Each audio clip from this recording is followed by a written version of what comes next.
नमस्कार, मैं तुलिका दत्ता। आप देख रहे हैं सत्य आप तक। आज हम हैं एक बार फिर अधिवक्ता प्रदीप नवानी जी के पास। आज हमारे पास ये जल बोर्ड के द्वारा ये रिप्लाई आया हुआ है। ये रिप्लाई किस संदर्भ में है हम आपको बताते हैं। 18 नवंबर को दिल्ली हाई कोर्ट में दिल्ली जल बोर्ड के लिए जो पिटीशन लगाई गई थी प्रदीप नवानी जी द्वारा, उस पर यह रिप्लाई आया है कि पिटीशन के जवाब सहित उन्होंने काउंसिल को सप्लाई कर दिया है।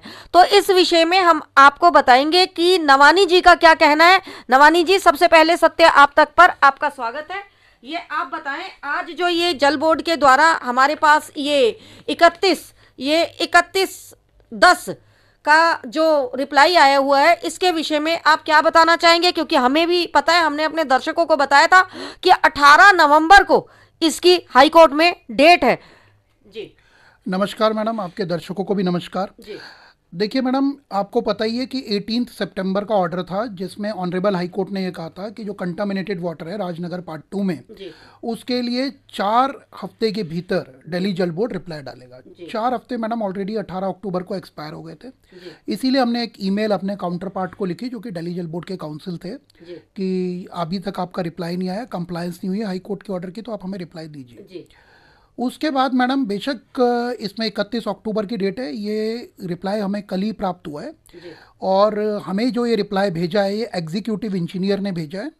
एग्जीक्यूटिव इंजीनियर सिविल 27 ने भेजा है, जो कि वाटर ट्रीटमेंट प्लांट नजफगढ़ में बैठते हैं और हमारे क्षेत्र के एग्जीक्यूटिव इंजीनियर है। इन्होंने इसमें स्पष्ट किया है कि ये इस ऑर्डर की कंप्लायंस कर रहे हैं और इन्होंने अपना पूरा रिप्लाई बना करके दिल्ली जल बोर्ड ने, सीनियर ऑफिसर्स ने, जो अपने लीगल काउंसिल है उनको भेज दिया है और हमारे जो लीगल काउंसिल है वो जल्दी आपको आपके रिप्लाई की कॉपी दे देंगे। और इन्होंने ये भी लिखा है इसके अंदर कि जितने भी मुद्दे आपने अपनी रिट पिटीशन में उठाए थे, दिल्ली जल बोर्ड उनमें एक्टिवली काम कर रहा है।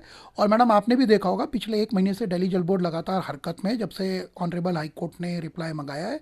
अचानक से वाटर टेस्टिंग बढ़ी है, वॉल्व लगाने की प्रक्रिया बढ़ी है, रेलवे क्रॉसिंग रोड पे वॉल्व लग रहा है, फ्लशिंग की प्रक्रिया बढ़ी है, गुरु नानक मार्ग में खड्डा खोद के फ्लशिंग हुई और कंटामिनेटेड वाटर को रोकने के लिए एफ ब्लॉक की 3 से 4 गलियों में पूरा सीवरेज सिस्टम भी चेंज हुआ है। ये सब ऑनरेबल हाई कोर्ट के ऑर्डर के बाद हो रहा है क्योंकि इनको कंप्लायंस रिपोर्ट डालनी है। जी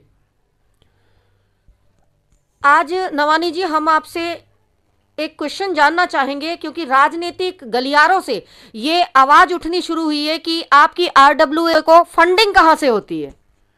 देखिए मैडम, ये फंडिंग का क्वेश्चन हमारे पास भी घूमते घूमते आया है। जी और मुझे ये भी पता है कि जो हमारे राजनीतिक गलियारे में जो लोकल नेता, जो महानुभाव हैं, जी वो इसको उठा रहे हैं। तो मैडम इसमें ना थोड़ा मैं विस्तार से जवाब देना चाहूँगा। जी देखिए मैडम, 2 कैटेगरी हैं हमारे राजनगर के अंदर। पहली कैटेगरी वो कैटेगरी है मैडम जिसका कोई भी अस्तित्व था ही नहीं, और जब से वो राजनीति में आए हैं अचानक से उनकी लग्जरी बढ़ गई हैं, उनके घर के खर्चे बढ़ गए हैं, उनका लिविंग स्टैंडर्ड बढ़ गया। और चुनाव से पहले जब वो राजनीति में नहीं थे कुछ भी नहीं थे। सभी को पता है मैं राजनगर पार्ट 2 में किस पर्सन की बात कर रहा हूँ जो कि मेरे ऊपर फंडिंग का विषय उठा रहा है।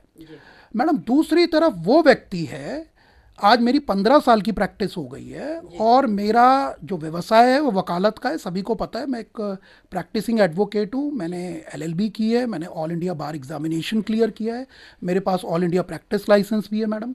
और मैं 15 से 16 सालों से प्रैक्टिस करने के बाद आज इस मुकाम पर पहुंचा हूं कि जहां मैं अपनी दाल रोटी चला पा रहा हूं। और मैडम बड़ा दुख का विषय है कि पहली कैटेगरी का पर्सन दूसरी कैटेगरी से पूछ रहा है कि उसके पास फंडिंग कहां से आ रही है। अब मैडम देखिए, जहां तक राजनगर पार्ट 2 का इशू है मैडम, तो मैंने वो दिन भी देखा हुआ है मैडम जब मैं यहाँ बचपन में था। और उस जमाने में जो एक आइसक्रीम आती थी ना मैडम, आइसक्रीम की डेली वो 1 रुपए की होती थी, तो उसको तोड़ के 50 पैसे का मिलता था। तो मैं ये भी सोचता था कि कभी मेरे पास पैसा होगा तो मैं वो आइसक्रीम लूँगा। वहाँ से लेकर के मैडम यहाँ तक का सफ़र, जो मैं एक प्रैक्टिसिंग एडवोकेट बन के आज प्रदीप नवानी एडवोकेट एक लॉ फर्म चला रहा हूँ मैडम, ये सब मुझे राजनगर नहीं दिया है। तो राजनगर मेरे लिए मैडम वो धरती है जिसका मिट्टी भी मेरे लिए तिलक है। और मैडम राजनगर पार्ट 2 में लाख बुराइयां हो सकती है, लेकिन राजनगर पार्ट 2 की जनता भी वो लोग हैं कि आपके पड़ोसी कब आपके रिश्तेदार से बढ़ के हो जाते हैं, वो राजनगर पार्ट 2 है। जहाँ तक राजनगर पार्ट 2 के प्यार का सवाल है मैडम, यहाँ का बच्चा जो है वो मुझे प्यार देता है। जहाँ जो हमारी उम्र के लोग हैं, जो मेरे भाई बहन हैं, वो अपनापन देते हैं, मान देते हैं, सम्मान देते हैं। जो बुजुर्ग है वो आशीर्वाद देते हैं। तो देखिए मैडम, इनको दिक्कत इस बात से नहीं है कि मेरे पास फंडिंग क्या है क्या नहीं है। फंडिंग का जहाँ तक सवाल है मैडम, हमारे पास एक एक पैसे का पूरा हिसाब है, और जितना भी हमने खर्च किया है वो किया हुआ है हमने अपने अकाउंट से, पेटीएम के माध्यम से या यूपीआई के माध्यम से। लेकिन मैडम, यहाँ पर दो तरीके के लोग हैं। अब अगर आज मैं अपनी दाल रोटी चला रहा हूँ और उसमें से थोड़ा सा तुच्छ हिस्सा अगर मैं राजनगर पार्ट 2 के वेलफेयर के लिए डाल रहा हूँ मैडम, तो दो तरीके के लोग हैं। एक, राजनगर पार्ट 2 को अपनी छोटी सी तुच्छ सी चीज, वैसे तो मैं राजनगर पार्ट 2 का ऋणी हूं मैडम, वो ऋण तो मैं चुका भी नहीं पाऊंगा, लेकिन एक छोटा सा तुच्छ चीज मैं दे रहा हूं, और एक दूसरा पर्सन है जो राजनगर पार्ट 2 से ले रहा है। मैं बार बार कह रहा हूं, जिस इंसान का कोई प्रोफेशन ही नहीं है। देखिए मैडम, नाम के आगे और पीछे एडवोकेट लिखने से कोई एडवोकेट नहीं बनता। उसके लिए बार काउंसिल में रजिस्ट्रेशन होना चाहिए, ऑल इंडिया बार एग्जामिनेशन क्लियर होना चाहिए, आपके पास हर एक साल में कम से कम आप 5 केस में अपेयर होने चाहिए, तब जाकर के आप ये कह सकते हो मैं एडवोकेट हूं। अदरवाइज कोई लॉ ग्रेजुएट और एडवोकेट में रात और दिन का अंतर है। फिर भी मैडम, अगर कोई पर्सन मेरे ऊपर ये सवाल उठा रहा है, तो मैडम वो पर्सन का जो पूरी जीवन याचिका है वो राजनीति से चल रही है, और राजनीति से पहले उनकी जीवन याचिका क्या थी वो सबको पता है। तो आज जो भी उन्होंने इकट्ठा किया है वो राजनीति से किया है, और वो पर्सन मेरे ऊपर उठा रहा है जिसने एक प्रोफेशनल केस लड़ करके, कम से कम मैडम मैंने आज तक 500 से 600 केस तो वो हैं जो डिस्पोजल कराए, और कितने पेंडिंग हैं और बाकी कितने एविडेंस पे चल रहे हैं, उसका तो शायद मैं अपनी बुक्स देखूंगा तो हिसाब होगा कितने घंटों की मैंने डाइस के ऊपर स्टैंडिंग की है, कहाँ से मैंने ब्लू लाइन बसों से जाकर के आज इस मुकाम पर, छोटे मोटे मुकाम पर मैं जो भी पहुंचा हूं। तो मैडम, आज मेरे पास इतनी फंडिंग है कि मैं अपना परिवार चला सकूं, और एक तुच्छ सा हिस्सा मैं अपनी एसोसिएशन के रूटीन ऑपरेशनल काम पर यूज कर सकूं। तो जो भी हिसाब है वो मेरे पास है। लेकिन जिस दिन राजनगर पार्ट 2 की जनता ने मैडम राजनीतिक लोगों से हिसाब पूछना शुरू कर दिया कि आपके इलेक्शन की फंडिंग कहां से आती है, जो टेंडर पास हुए वो टेंडर की जो एक्चुअल अमाउंट था ग्राउंड लेवल पर इस्तेमाल हुआ कि नहीं हुआ, मैडम इनको जवाब देना भारी पड़ जाएगा।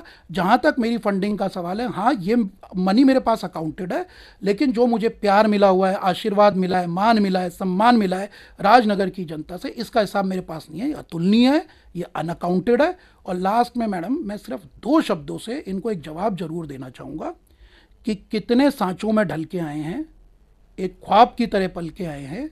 तुम जहाँ सिफारिश से पहुँचो वहाँ हम खुद चल के आए हैं।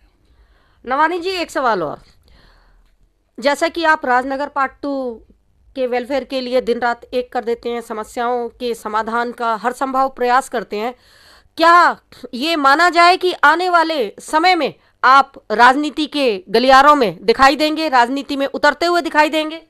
देखिए मैडम, अभी तो फिलहाल मैं अपने आप को रेजिडेंस वेलफेयर एसोसिएशन का एक जनरल सेक्रेटरी के तौर पर देखता हूँ, और जो भी समस्याएं आती है उसको आरडब्ल्यूए के आधार पर, आरडब्ल्यूए की कार्यशैली पर पूरी तत्परता से हम उसको सॉल्व करने की कोशिश करते हैं। जो मेरी एग्जिस्टिंग टीम भी है वो भी आरडब्ल्यूए का वर्क करती है, पूरी तत्परता से करती है। हमारे वॉलंटियर्स भी हैं, ब्लॉक कोऑर्डिनेटर्स भी हैं मैडम, ये पूरी टीम है जो कर रही है। देखिए मैडम, जहाँ तक राजनीति में आने का सवाल है कि अभी तो ऐसा मेरा कोई इरादा नहीं है, लेकिन अगर जो ये हमारे राजनीतिक तंत्र है ये नहीं सुधरा और इन्होंने काम नहीं किया और इसी तरीके से इनमें घमंड रहा, एरोगेंस रहा, तो मैडम अगर सिस्टम के अंदर जाकर के सिस्टम को सुधारना भी पड़ा और जनता अगर हमें कहेगी, अपना आशीर्वाद देगी, अपना कंसर्न देगी, और अगर ये लोग नहीं सुधरे और अगर सिस्टम सुधारने के लिए हमें सिस्टम के अंदर आना पड़ा, तो बिल्कुल हम सिस्टम के अंदर आएंगे। और ये हमारे अंदर, मेरी टीम के अंदर ये कैपेसिटी है। ये टीम डिसाइड करेगी फिर आगे कि किसको सिस्टम सुधारने के लिए हमें आगे करना है। जी, धन्यवाद।